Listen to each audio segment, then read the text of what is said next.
네, 여러분 안녕하세요. 가을바람입니다.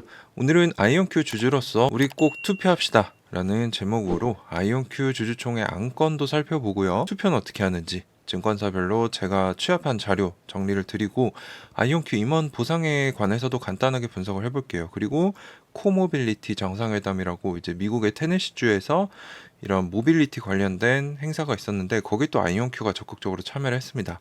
그래서 거기서 어떤 얘기가 나왔는지 같이 살펴보도록 하겠습니다. 네, 우선 6월 5일에 10시 동부 시간, 이제 한국 시간으로는 저녁 11시에 아이온큐 2024년 주주총회가 다가왔습니다. 근데 이번에는 라이브도 틀어준다고 해서 저도 이제 유튜브 라이브로 여러분들이랑 같이 지켜보면 좋을 것 같아서 라이브를 틀 예정이고요.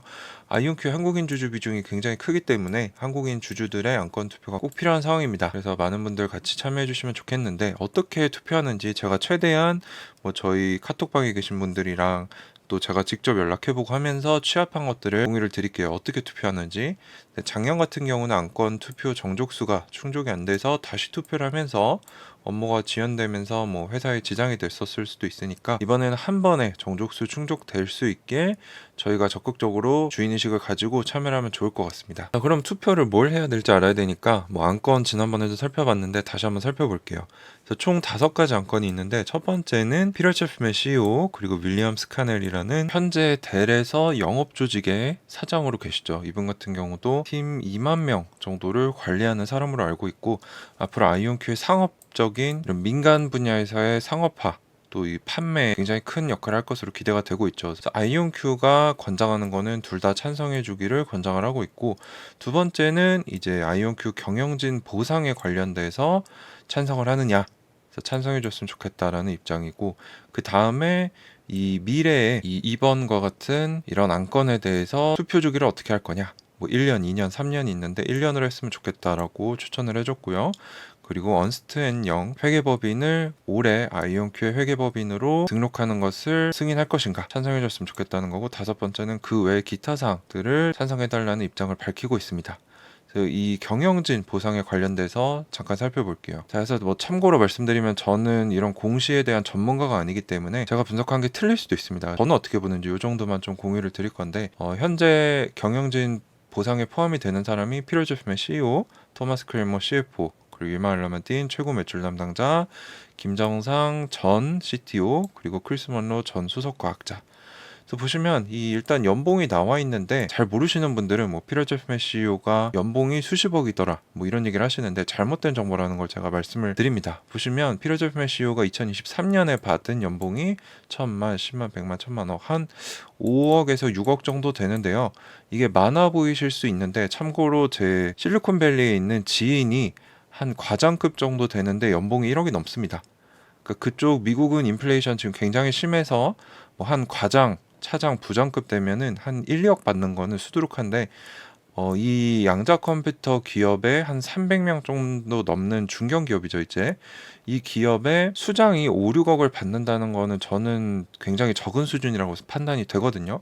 CFO 같은 경우도 4억 정도, 이제 최고 매출 담당자도 한 5억 정도 되고요. 김영상 교수님도 한 4억 정도 되셨고 크리스 먼로 교수님은 2억 정도밖에 안 됐습니다. 굉장히 연봉이 겸손한 수준이다라고 볼 수 있을 것 같고요. 미국은 이제 이 외에도 주어지는 것들이 있는데 스톡 옵션이나 또는 근무 기간에 따라 주식을 보상으로 받기도 합니다. 보너스로 받은 게 또 있긴 합니다. 2022년 같은 경우는 목표도 잘 달성했고 연매출도 초과 달성했기 때문에 보너스를 받은 것 같고요. 자, 그리고 여기 또 재밌는 내용들이 많은데 피터 제프맨 CEO 지분이 적다라고 부정적으로 해석하시는 분들도 있어요. 실제로 지금 공시상에 피터 제프맨 CEO가 가지고 있는 주식이 한 45만 주밖에 되지 않는다라고 볼 수 있는데 힌트는 여기 있습니다. 지금 피터 제프맨 CEO가 가지고 있는 스톡 옵션이 크게 두 가지가 있는데 2019년에 주어진 거, 2022년에 주어진 게 있는데 각각 742만 주, 26만 5천 주 정도가 됩니다.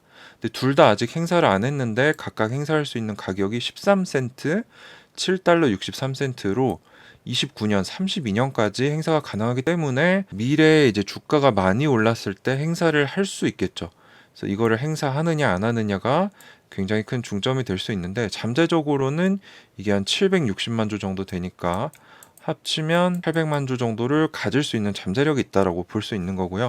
토마스 크레이머 같은 경우도 CFO인데 이분도 공시상으로는 한 95만 주밖에 없다라고 돼 있지만 보시면 각각 31년, 32년에 만료되는 스톡 옵션이 한 90만 주 정도 있습니다. 그래서 합치면은 뭐 한 200만 주 정도 되겠네요. 그 리마 알라마딘 같은 경우는 비교적 최근에 입사를 했기 때문에 현재 스톡 옵션 한 26만 주 정도를 2032년까지 행사할 수 있고, 김장산 교수님 같은 경우는 한 850만 주 정도 가지고 계시는데 각각 30년, 31년, 32년에 만료가 되는 스톡 옵션이 뭐 합쳐보면 한 100만 주 정도 더 있고, 크리스 먼로 교수님도 한 100만 주 이상 스톡 옵션을 행사할 수 있는 권리가 있습니다. 그래서 뭐 내부자 지분이 적다라는 거는 아직 스톡 옵션이 행사가 되지 않았기 때문에 정확히는 알 수 없는 거다라고 생각을 하고요. 우선 삼성증권 같은 경우는 여기에 적힌 e.ca@samsung.com의 메일 제목을 iONQ 일격권 행사 언더바 하고 고객명 적어서 이제 메일 내용 하부와 같이 적어서 보내면 된다고 합니다. 그래서 계좌번호, 계좌명은 이제 계좌 주인의 이름을 얘기를 하는 것 같고요. 각 안건별 찬성, 반대, 기권, 보류 선택해서 기입하시면 되시고 5월 24일까지니까 시간이 별로 없습니다. 그래서 삼성증권 분들은 빨리 서둘러 주시면 좋을 것 같고요. 한국투자증권 같은 경우는 유선으로 전화를 하시면 된다고 하는데 고객센터 1544 5000번으로 평일 8시에서 18시까지 전화를 하시면 된다고 합니다. 5월 29일 13시까지 신청이 가능하다고 하네요. NH증권 같은 경우는 미제출 시에는 찬성 처리해준다고 합니다. 본인이 직접 투표를 안 했는데 찬성 처리하는 거에 대해서 이제 항의를 하신 분들이 계셔서 이제 소수의 증권사 빼고는 직접 투표를 해야 투표권 행사가 되는 형태로 작년에 비해 바뀐 것 같습니다. 작년에는 웬만하면은 투표 안 하면 다 찬성 처리해줬는데 그게 좀 바뀌었고요. 그래서 NH증권 같은 경우는 여기 보시면 이메일로 접수를 하셔야 되고 이메일 제목은 iONQ 고객명 의결권 행사라고 하셔서 각 안건별로 찬성 반대 기권을 적으시면 된다. 안 하시면 찬성 처리가 된다. 미래에셋은 해외 주식 운영팀 023774-6700으로 전화하셔서 iONQ 주주인데 의결권 행사하고 싶다, 투표하고 싶다라고 하시면 아마 처리를 도와주실 겁니다. 자, 그리고 키움증권 아마 제일 많이 쓰실 거고 저도 키움증권에 대다수의 주식이 있어서 이걸로 행사를 했는데요. 이와 같이 보내시면 돼요. 계좌명, 계좌번호, 심볼 코드. 계좌명은 사람 이름이니까 제 이름, 제 계좌번호, iONQ 이렇게 하셔서 글로벌 보트 키움.com으로 이메일을 보내시면 되는데 이렇게 보내시면 됩니다. 고객명, 계좌번호, 종목 코드하고 의사하고 각 안건 5개에 대해서 찬성인지 반대인지, 저는 이제 iONQ가 추천해준 대로 찬성 1년 찬성으로 적어서 보냈습니다. 아마 키움은 따로 의사표명 안 하면 찬성 처리 안 해주는 것 같아요. 그래서 저희가 키움 많이 쓰니까 귀찮으시더라도 한 번씩 꼭 투표를 해주시는 게 회사에 또 도움이 될 것 같습니다. 자, 그럼 화제를 좀 바꿔서 2024년 코어 모빌리티 정상회담이 미국의 테네시주에서 있을 거다라고 제가 얼마 전에 전달을 드렸는데 실제로 진행이 됐고 여기서 어떤 얘기가 나왔는지 좀 볼게요. 테네시주 차타누가라는 곳에서 진행이 됐는데 원래는 모빌리티 관련된 정상회담이었는데 여기에 양자와 관련된 사람들이 굉장히 많이 참여한다라고 말씀을 드렸죠. 근데 원래 둘째 날에 피터 제프맨 CEO가 기조연설을 하면서 이 이벤트를 시작을 할 예정이었는데 가족 내 부고가 있어서 불참한 것으로 알려져 있고요. 그래서 이제 iONQ의 최고 매출 담당자 리마 알라마딘과 최고 마케팅 책임자 말가렛 아라카와가, 이분은 원래 참석할 예정이 아니었는데 이 두 분이 CEO 일정을 좀 커버를 한 것 같습니다. 어떤 얘기가 나왔느냐, 일단 테네시주 동부에는 오크리지 국립연구소에서 세계에서 가장 빠른 슈퍼컴퓨터가 있는데 향후 10년 안에 또는 20년 안에 이 기계는 큐비트를 사용해서 더 적은 에너지로 더 많은 계산 능력을 가진 훨씬 강력한 양자 컴퓨터에 의해 자리를 빼앗길 수도 있다. 그리고 채타누가라는 이 도시가 어떻게 보면 굉장히 시골이고 무시받을 수도 있는 그런 곳인데 새로운 기술을 개발하고 연결하는데 중요한 역할을 한다고 합니다. 그래서 저 같은 경우도 이거 약간 이 도시에서 너무 좋게 본 거 아닌가라고 했는데 뒤에 근거가 나옵니다. 그래서 채타누가에는 EPB라는 전기통신 서비스 제공 공기업이 있는데 여기서 미국에서 가장 빠른 지역 전체 인터넷을 구축한 바 있습니다. 2010년쯤에. 근데 이것과 동일한 광섬유 네트워크를 사용해서 미국 최초의 양자 네트워크를 구축했다고 합니다. 굉장히 친숙한 부분이죠. iONQ도 비슷한 걸 하고 있으니까. 그래서 이 양자 기반의 컴퓨터가 현재 컴퓨터의 비싼 에너지 수요 없이 다가오는 인공지능 혁명을 주도할 수 있는 컴퓨팅, 감지 능력을 크게 확장할 것이다 라고 했는데, 아이온큐의 최고 마케팅 책임자 마가렛 아라카와는 양자 컴퓨터는 고전 컴퓨터가 해결할 수 없는 문제를 해결할 수 있고, 고전적인 컴퓨터로 우리가 필요로 하는 답을 생성하기에는 전력이 부족하다라고 얘기했습니다. 그래서 양자 컴퓨터는 훨씬 더 큰 계산 능력을 이제 양자 역학과 큐비트를 활용해서 줄 수 있는데, 양자 컴퓨터가 대안이라는 거죠. 그래서 아라카와 같은 경우는 마이크로소프트와 이런 컴퓨터 IT 섹터에서 20년 넘게 일을 했는데, 아이온큐가 현대자동차, 에어버스, GE, 제너럴 다이내믹스와 같은 여러 회사들과 양자 컴퓨터를 개발하고 있다. 그리고 아라카와는 미국 최초의 상업용 양자 네트워크를 개발하는 또 사용하는 회사들을 만나기 위해 세 번째로 채터누가에 방문을 했다. 세 번째. 상당히 중요한 부분이라고 생각을 하는데요. 미래 협력이 이쪽에서 나올 수도 있음을 암시한다고 저는 봅니다. 이런 마케팅 임원이 세 번이나 갈 정도면 중요성이 크다는 거죠. 자, EPB 여기서 개발한 양자 네트워크는 아이온큐의 양자 컴퓨터들을 연결하는 데도 도움이 된다. 아이온큐가 현재 포토닉 인터커넥트라는 기술, 광학적으로 양자 컴퓨터들을 연결하는 기술을 연구하고 있는데, 그와 비슷한 거를 EPB는 이미 했다는 거죠. 그래서 여기서 아이온큐가 또 로드맵 달성을 위해 기술을 완성하기 위해 도움을 받을 것으로 예상이 되고요. 그래서 채터누가의 뭐 이런 이벤트 같은 데도 아이온큐가 참여를 하고, 마케팅 임원도 이 시골 동네에 3번이나 갔다는 거죠.